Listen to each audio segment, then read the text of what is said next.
Hello everyone. आज हम start करते हैं आपके माइक्रो इकोनॉमिक्स का second chapter and the name of the chapter is consumers equilibrium, right. और ये चैप्टर बहुत ही इंपॉर्टेंट है और मैं इसको 3-4 वीडियोस के अंदर 3-4 जो नेक्स्ट आपकी होंगी उसमें मैं इसे कंप्लीट करना चाहूँगी और बहुत ही सिंपल वे में आपको पढ़ाने की कोशिश करती हूँ और बहुत ज़्यादा टाइम वेस्ट नहीं करेंगे, बहुत लंबा नहीं खींचेंगे, फास्ट सारे कॉन्सेप्ट्स आपके क्लियर हो जाएंगे, right. Consumers equilibrium, basically consumer equilibrium है क्या? कंज्यूमर इक्विलिब्रियम एक ऐसा पॉइंट है कंज्यूमर के लिए जहाँ पर उसको मैक्सिमम सेटिस्फैक्शन मिलता है, जिसको हम स्टेट ऑफ रेस्ट भी बोल देते हैं, जिसको हम स्टेट ऑफ रेस्ट बेसिकली बोल सकते हैं कंज्यूमर इक्विलिब्रियम को। ये ऐसा पॉइंट है जहाँ से कंज्यूमर को इतना सेटिस्फैक्शन मिल रहा है कि वहाँ से वो मूव होना नहीं चाहेगा, ठीक है। तो इंट्रोडक्शन में consumer wants maximum satisfaction from limited resources, वो हम पहले पढ़ चुके हैं कि रिसोर्सेज आर लिमिटेड, तो इनकम लिमिटेड है कंज्यूमर के पास, जिससे वो मैक्सिमम सेटिस्फैक्शन चाहता है। तो उसको चूज़ करने के उसके कुछ तरीके हैं, जिसके लिए उसको कुछ रूल्स और लॉज फॉलो करने पड़ते हैं, ठीक है, कि वो कैसे चूज़ करेगा कि मुझे ज़्यादा सेटिस्फैक्शन किससे मिल रहा है। तो उसी को पढ़ना ही कि कैसे कंज्यूमर डिसाइड करता है, कैसे बिहेव करता है मैक्सिमम सेटिस्फैक्शन के लिए, ये चैप्टर उसी के बारे में है, ठीक है। तो बेसिकली अगर हम कंज्यूमर कैसा बिहेव करता है कि मुझे कब मैक्सिमम सेटिस्फैक्शन मिलेगा, ये दो अप्रोचेज़ में हम पढ़ते हैं। तो पहला है cardinal utility approach, right. Cardinal utility approach वो अप्रोच है जिसमें हम नंबर्स के थ्रू, माना जाता है कि हम अपनी सेटिस्फैक्शन को हम लोग नंबर्स में देख सकते हैं कि हमें इससे सेटिस्फैक्शन 2 मिल रहा है, 3 मिल रहा है, 4 मिल रहा है, नंबर्स में यू कैन काउंट। एक है सेकेंड ऑर्डिनल यूटिलिटी अप्रोच। ये क्या बोलता है कि ऑर्डिनल यूटिलिटी अप्रोच में कि हम नंबर्स को नंबर्स में नहीं मेजर कर सकते, हम सिर्फ रैंक कर सकते हैं कि मुझे कोई प्रोडक्ट ज़्यादा पसंद है या सेकंड, मतलब किसी को फर्स्ट रैंक, किसी को सेकंड, किसी को थर्ड। तो ये दोनों अप्रोचेज़ में ये डिफरेंस है। जो कार्डिनल अप्रोच है वो मार्शल की दी हुई है और ऑर्डिनल आपकी हिक्स है, राइट। आगे का पढ़ते हैं। ओके, आगे बढ़ने से पहले हम कि पहले कार्डिनल अप्रोच पढ़ेंगे, फिर हम आपकी ऑर्डिनल अप्रोच पढ़ेंगे। तो कुछ टर्म्स हैं जो आपको अच्छे से क्लियर होनी चाहिए। The first term is utility. Utility क्या होता है? यूटिलिटी मतलब सेटिस्फैक्शन, कि कोई भी चीज़ कंज्यूम करने के बाद आपको जो सेटिस्फैक्शन मिल रहा है that is your utility. So satisfaction from consuming goods और service. Basically it's a subjective term. ऐसा नहीं है कि मुझे किसी चीज़ को मिलके जो सेटिस्फैक्शन मिल रहा है वही आपको मिल रहा होगा, किसी तीसरे को अलग सेटिस्फैक्शन मिल रहा होगा। तो ये एक सब्जेक्टिव है, different for everyone. It can't be seen but can be imagined using utils. Cardinal के हिसाब से हम इसको यूटिल्स में बेसिकली इसको इमेजिन कर सकते हैं कि मुझे जैसे एक एप्पल खाया तो उसको खाने के बाद मुझे 20 यूटिल्स मुझे सेटिस्फैक्शन मिला है। जैसे एक एग्जांपल दिया हुआ है कि if you eat 1 ice cream and feel great, तो हम ये बोल सकते हैं कि हमें से 20 यूटिल्स ऑफ सेटिस्फैक्शन मिला है। ये इमेजिनरी यूनिट है, एक्चुअली में ऐसी कोई यूनिट होती नहीं है, बट इस कॉन्सेप्ट को क्लियर समझने के लिए ये आपका कार्डिनल अप्रोच में यूटिल्स एक इमेजिनरी यूनिट ले लिया, ठीक है। अब जो यूटिलिटी है जिसकी हमने बात करी, utilities satisfaction from consuming a good और सर्विस, ये दो तरह की होती है। एक होता है टोटल यूटिलिटी और एक होता है मार्जिनल यूटिलिटी, ओके। अब टोटल यूटिलिटी का मतलब क्या है? Total satisfaction from consumption of all units of a good. मतलब कोई गुड अगर आप कंज्यूम कर रहे हो, उसकी अगर आपको 10 कंज्यूम करना है, ठीक है, मान लो आपके पास 10 चॉकलेट्स हैं और आपको 10 की 10 खानी है, तो उनसे टोटल जो आपको सेटिस्फैक्शन मिला है वो 10 की 10 खा के, that is your total satisfaction और we will say it is your total utility. तो आपने वो चॉकलेट पहली खाई, दूसरी खाई, तीसरी खाई, एन नंबर जितने भी आपके पास हैं वो सब खाई हैं, तो whatever utility you get सबको मिला दो, then you will get total utility, ठीक है। एग्जाम्पल, पहली आइसक्रीम खाई 20 यूटिल मिला, सेकेंड से आपको 16 यूटिल मिला एंड थर्ड से आपको 10 यूटिल्स मिला।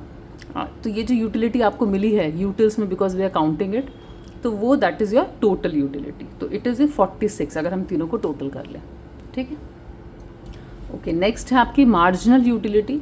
मार्जिनल यूटिलिटी क्या होता है? एक यूनिट आपने कंज्यूम करी, उसके बाद जब दूसरी यूनिट आप कंज्यूम कर रहे हो, उससे जो एक्स्ट्रा सेटिस्फैक्शन जो मिल रहा है नेक्स्ट यूनिट से, 1 मोर यूनिट कंज्यूम करने से, that is your marginal utility. Like आपने एक कंज्यूम करी, उससे 10 मिला, सेकंड को आपने लिया तो उससे 15 मतलब जितना भी 8 मिला मान लीजिए, तो वो जो 8 आपको एक्स्ट्रा मिला है नेक्स्ट यूनिट करने पे consume, that is your marginal utility. इसका फॉर्मूला क्या होता है एमयू का? Delta T U by delta Q, यानी टी यू में जो डिफरेंस, बिकॉज जब तक आप 2 कंज्यूम नहीं करोगे या 3 नहीं करोगे, आप डिफरेंस नहीं बता सकते हो ना। एक ही कंज्यूम करने से तो कभी डिफरेंस नहीं आता है। तो कोई चीज़ आपने सीक्वेंस में कंज्यूम करी, चाहे 2 बार करी, 3 बार करी, वो जो हर बार जो डिफरेंस आ रहा है दैट इज़ डेल्टा TU, ठीक है। और कितनी क्वांटिटी पहले के बाद दूसरी करी, यानी एक क्वांटिटी कंज्यूम करने के बाद आया, 2 के बाद, दैट इज़ डेल्टा Q। तो इसको अगर हम इससे डिवाइड करेंगे यू विल गेट MU। एक फॉर्मूला और होता है कि जो लास्ट आपने कंज्यूम करी है उसमें से माइनस कर दो उससे पहली वाली, तो you will get the answer of MU, ठीक है।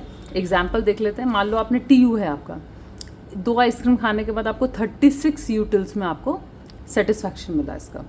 TU जब आपने 3rd आइसक्रीम खाई, you got 46 utils of satisfaction, ठीक है। तो हमारा MU कितना हुआ, जो लास्ट वाली हमने खाई माइनस उससे पहले वाली, दैट मीन्स जो डिफरेंस था that is your 10 utils. 10 utils is your marginal utility. I hope it's clear to you.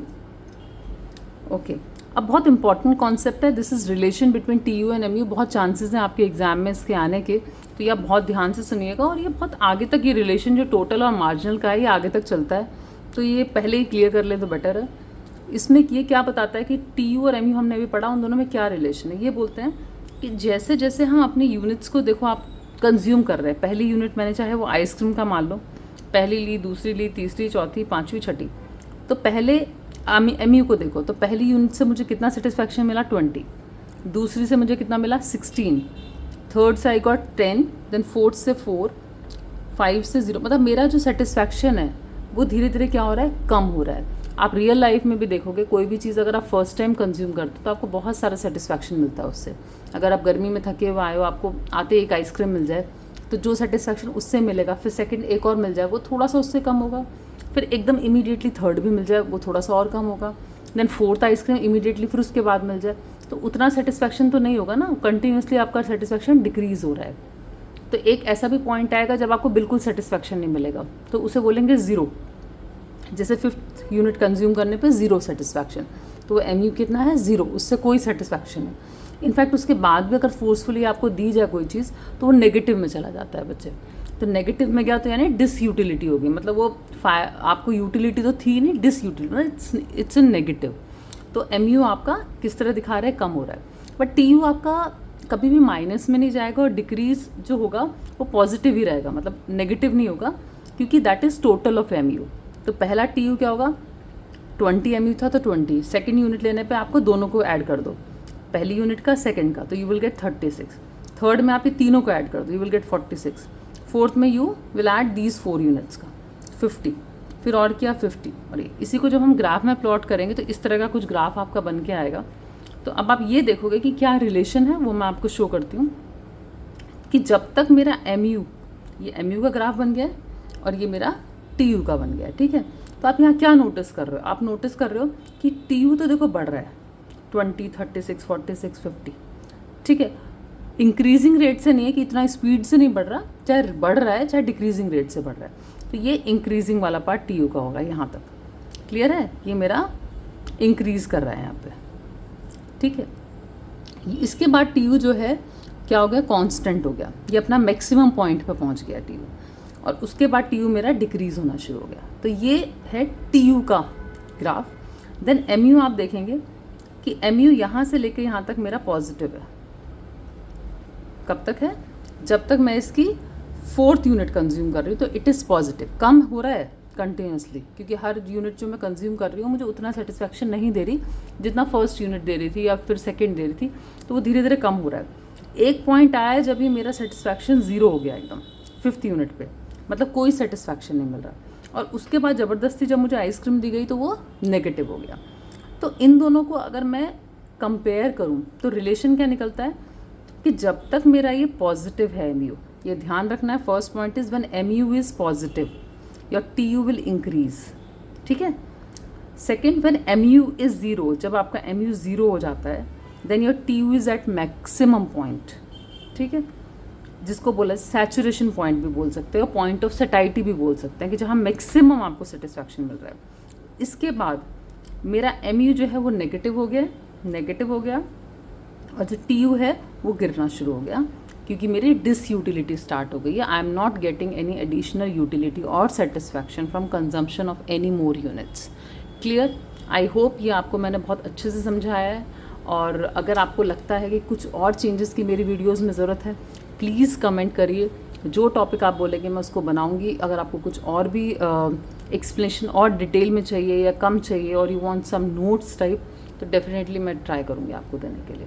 Thank you so much.